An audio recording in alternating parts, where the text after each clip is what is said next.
Hey guys, it's Spirit, and welcome back to Magic the Gathering Arena. Just wanted to give this video a proper intro since I decided to split it up into two pieces. Today we're going to be doing some pack openings for all the booster packs for Ravnica Allegiance, and War of the Spark, so let's get to it. Alright, I'm going to save the War of the Spark for last, going in order. Guilds of Ravnica.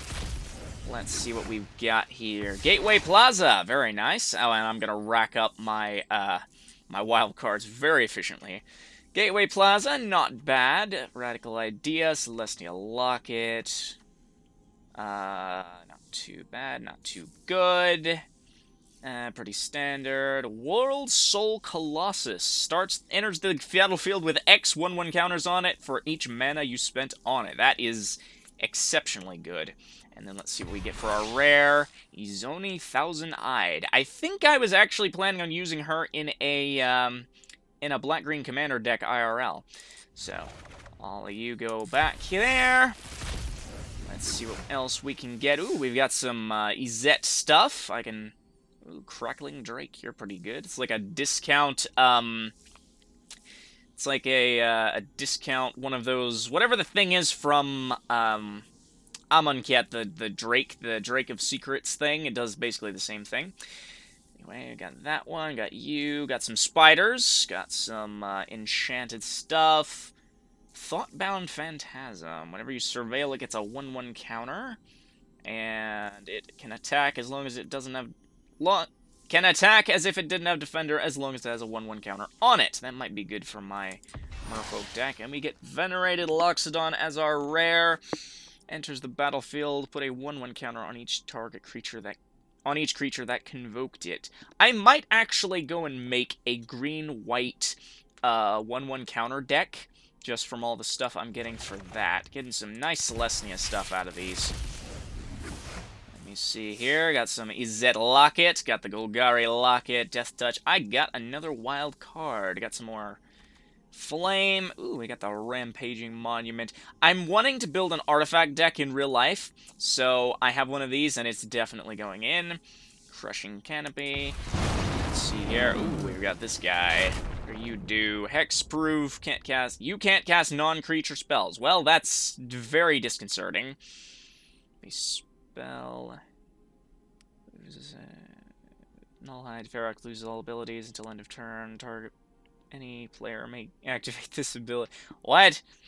Okay, if a spell or ability an opponent controls causes you to discard this card, put it on the battlefield instead of putting it in your graveyard. That is actually extremely useless. For 6/6, 4 mana for 6/6, I can come up with some much better stuff. Let's see our second to last pack here. Oh, Orkran Assassin. That's actually really nice. Got some more Death Touch stuff. Got some more Izet. Darkblade Agent. That's actually very nice. Got some more wild cards. I love to see wild cards. And we have Niv-Mizzet himself. The big bad dragon himself. Alright, let's, I'll take it. I'll take it. Definitely gonna put a red-blue deck on my list of things to make. Let's see here, we got some more Golgari, got some Death Touch, and let me see, Flying, Mentor. Ooh, Mentor, that's a Mentor with 5 power. That's actually extremely useful, because the Mentor puts a 1/1 counter on a target creature with lesser power, so it's not too useful unless the creature with Mentor has insanely high power. Got some of you, got some of you. What do we got here? Ooh, that is extremely useful. Mana. Lands you control have add 1 mana of any color, and you can tap it for 1 mana of any color. So that's very nice. So we're going to move on to the Ravnica Allegiance. I probably should have done this in its own episode. I might actually just cut this out and have it be in its own episode, come to think of it. But anyway, we got Sphinx of the Guild Pact. Very nice. We've got Open the Gates. It's a basic land search. Attacks each combat if able. Destroy 1 target creature to scry 1. Goblin Gathering. Ooh, gain control of target creature. And another wild card. Sphinx of Foresight. Yep, pretty useful, pretty useful. Let's come through here. Get some stuff. We got Scuttle Gator. Not too useful in my opinion as far as those go. Return to hand. Some basic stuff. Life Link gets +1. Target creature gets -3/-3, and if you control a creature with power 4 or greater, return 1 target creature from your graveyard to your hand. That's actually rather useful. And what do we get for our thing? Ooh, Verity Circle. Very nice, very nice. I like that one. It's, whenever an opponent's creature becomes tapped, you can draw a card, unless it's being declared as an attacker, and you can pay 5 to tap a creature without flying. So, let's see here. Let's move right along. I'm sure everybody wants to get to the War of the Spark stuff. Combine Guildmage. That is definitely going in my,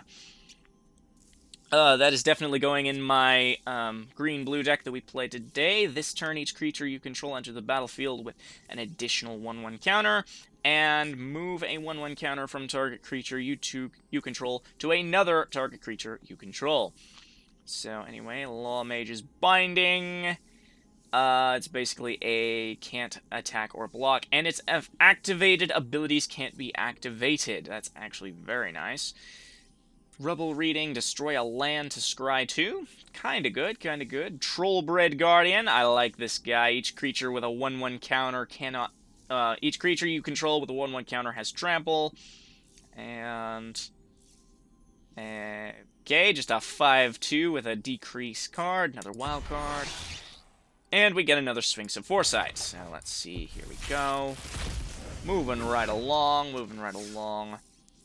Saruli Caretaker. Ooh, it's a 0/3 with Defender. Tap an untapped creature you control to add 1 mana of any color. Some basic mana ramp.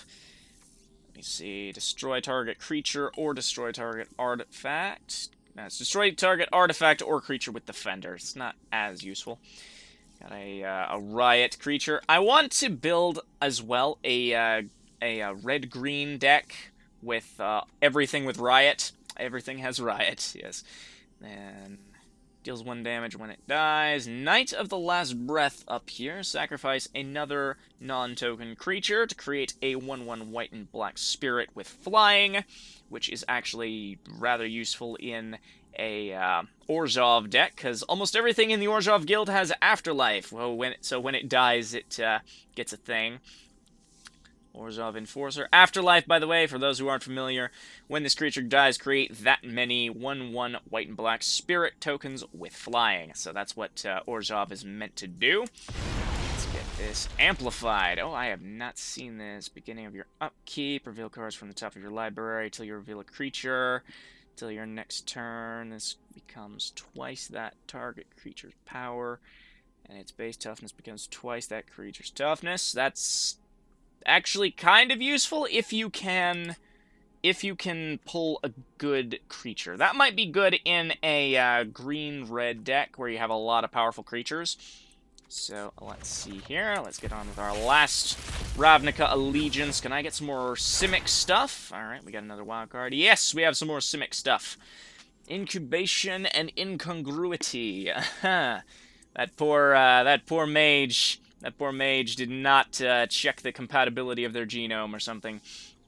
So, anyway, Incubation, look at the top 5 cards of your library, reveal a creature, and put it into your hand. The rest go on the bottom of your library. Pretty standard. Exile target creature. That creature's controller gets a 3/3 green frog lizard creature token. That's... see, I actually like the replace with a 3/3 token, because I can't move my mouse down to highlight it.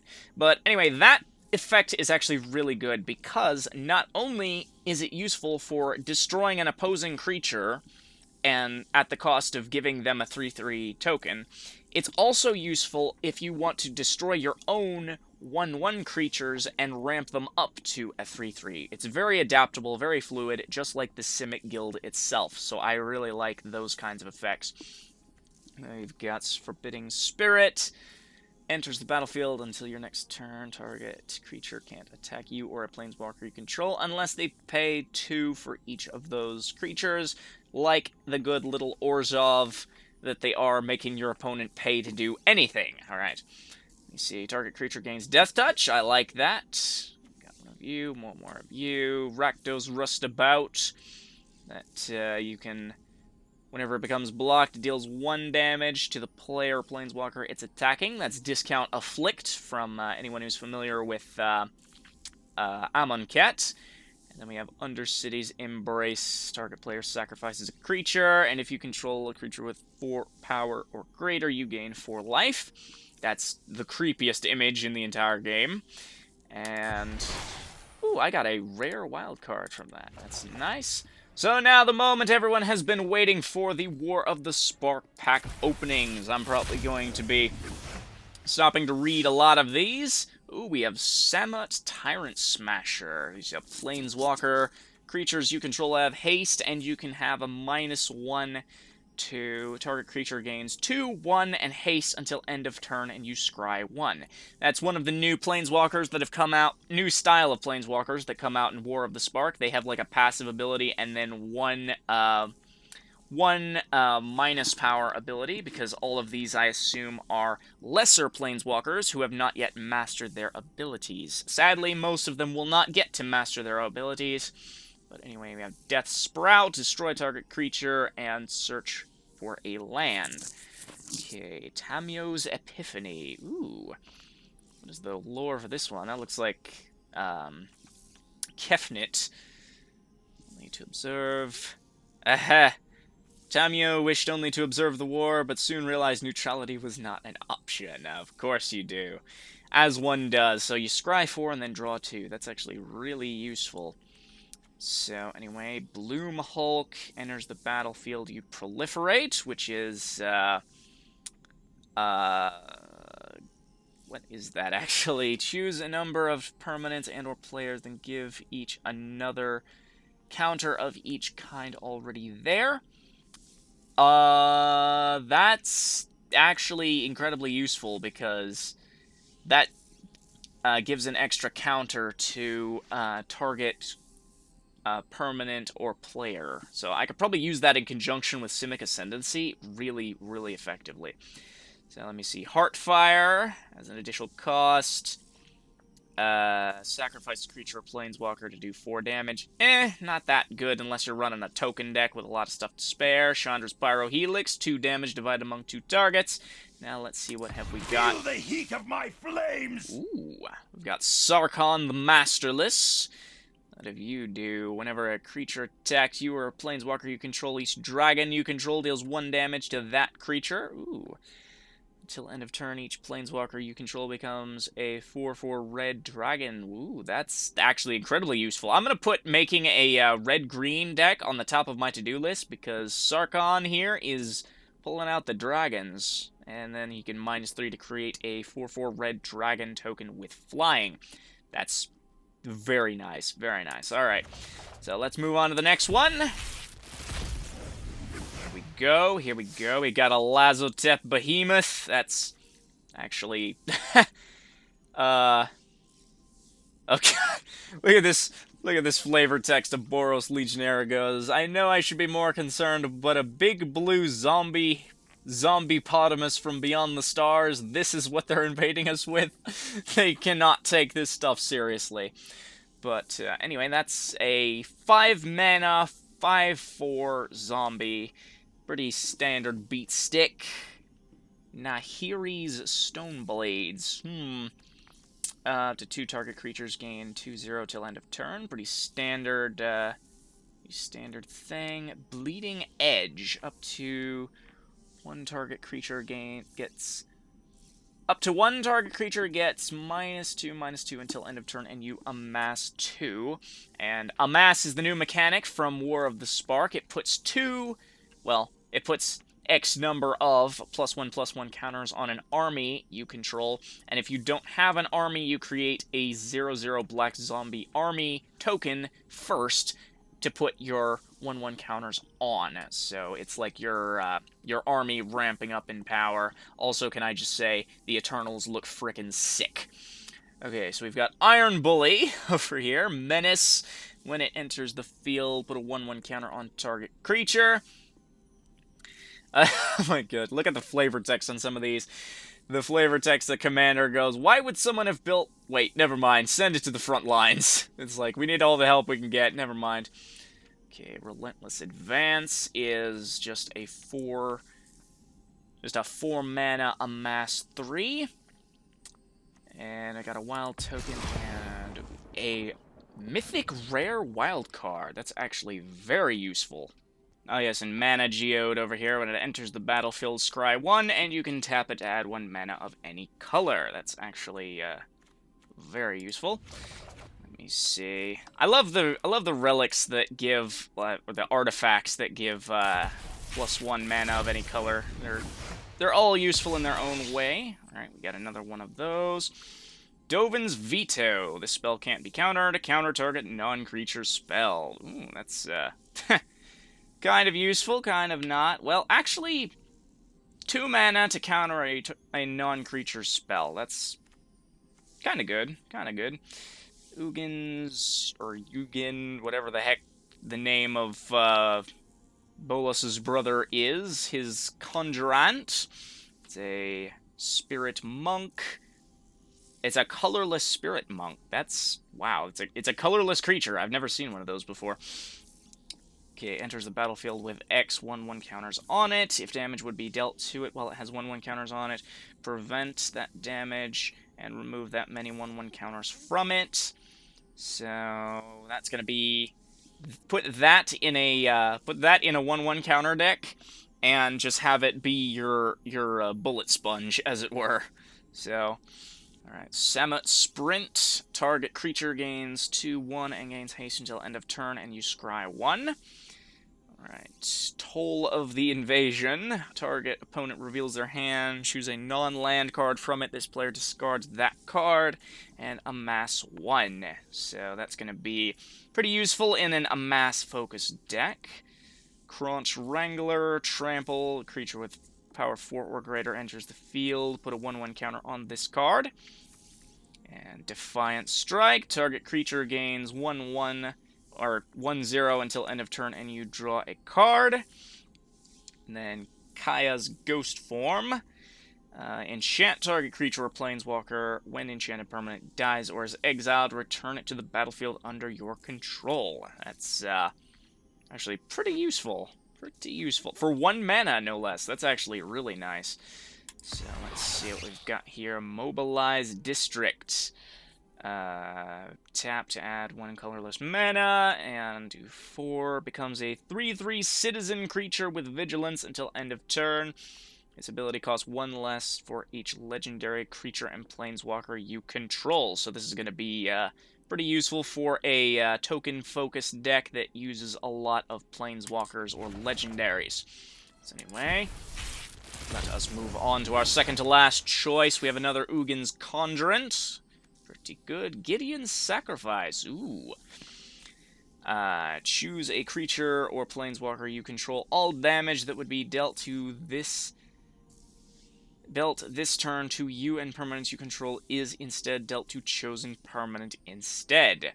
So, basically, this accompanied with this would be fantastically good.